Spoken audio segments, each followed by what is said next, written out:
Guys, they said Ooni of Ife breaks down emotionally, allegedly, as he rushed to Akure to seek with Naomi after information got to him that Queen Naomi's church was attacked by gunmen. And according to the information, they said Kabiyesi was in his palace. He had some visitors, and they said the visitors took so much of his time that he was chatting with them. They were talking politics, talking a whole lot that he almost enters his palace, as in his chambers, around 10, you know. Maybe the visitors also slept in the palace. I don't know, but they said the visitors took enough time of Kabiyesi. So, meanwhile, Kabiyesi already know that Queen Naomi had that program that day, and before they said Queen Naomi, while talking with Kabiyesi prior to the time for the program, Queen Naomi told Kabiyesi that it will get to a point that she will have to off her phone in case if he wants to reach her, that he might not be able to get her. So maybe after Queen Naomi received that call, or after Tadenikawo tries to call the father and the call ended the way it did, Queen Naomi decided to off her phone while she entered into more serious prayers. So, because they were waiting for her in the church to come, she did not show up. And they said when Kabiyesi finally finishes with his visitors, he decided to enter his chambers to rest. And this was happening around 10:30, 11, you know. So when he entered his chambers, they said he almost dozed off when calls started coming in.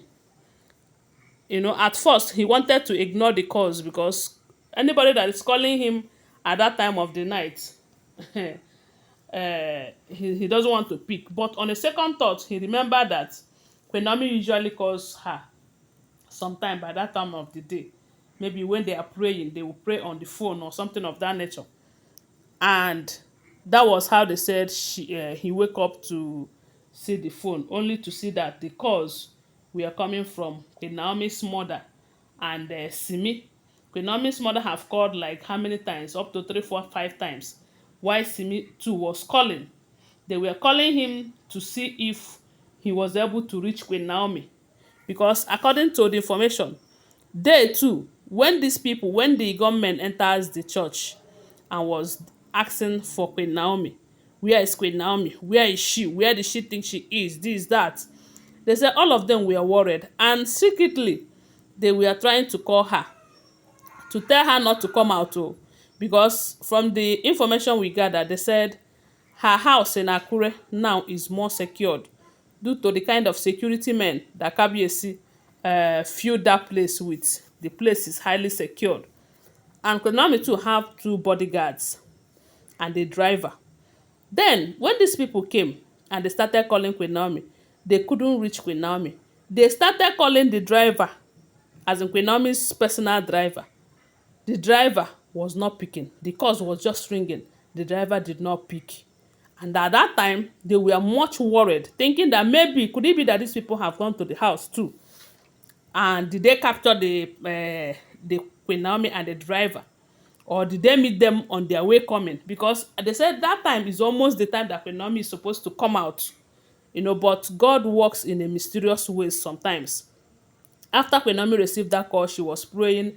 I'm sure they revealed something to her that made her to relax. You know. So the say Kabiyesi was, when Kabiyesi finally picks Queen Naomi's call, they told him what happened.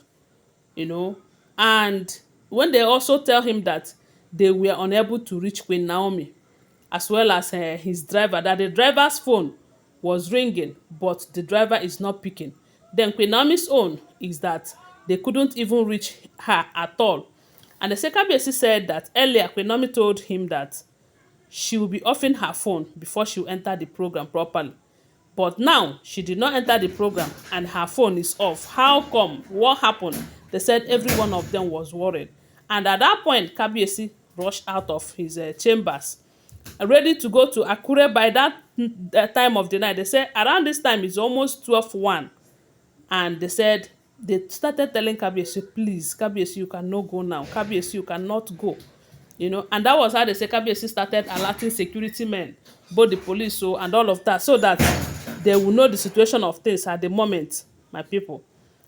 Then, finally, when they were able to, they say Kabiyesi went to Akure that night, despite the time, you know, after so much pleadings from the palace members, and he refused. On getting there, they find out that they have to knock and knock and knock and knock at the gate. When the security people open the gate, you know that one thing is this: both the security men in the palace, they did not know what is happening.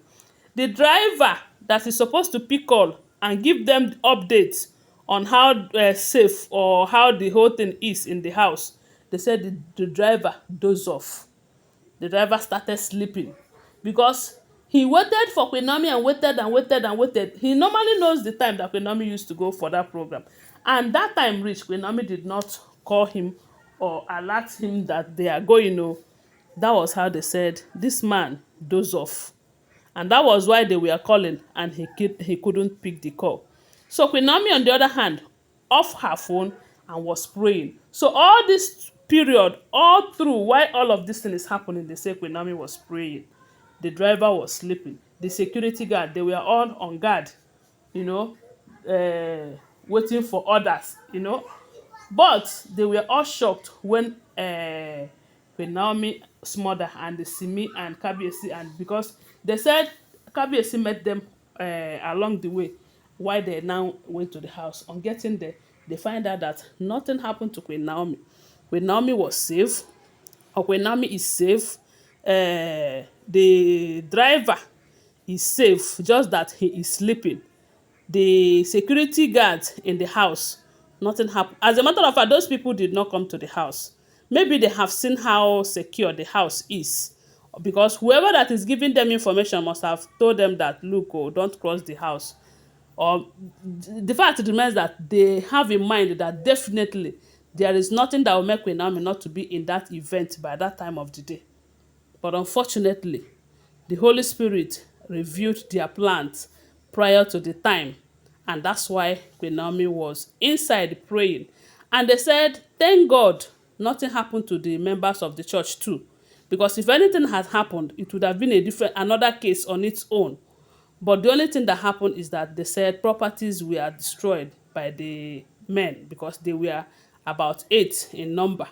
So the Kabiyesi was kind of, hi, they said he came down the moment he noticed that nothing happened to Tadenikawo, nothing happened to Queen Naomi, that everyone is safe. Then when they told him about the note that those people dropped, warning Queen Naomi never to come for the full moon ritual, they said Kabiyesi was shocked. But why would he? Is it that up till now he does not know the kind of people that is in the palace with him? Anyway, let me stop it here. From what we are hearing, these are all alleged unverified information making rounds on social media and shouldn't be taken as fact unless you verify them. Okay, please bear that in mind. Thanks for watching. Please give this video a thumbs up, subscribe to my channel, follow my page, and share this video. I love you guys. Bye. See you.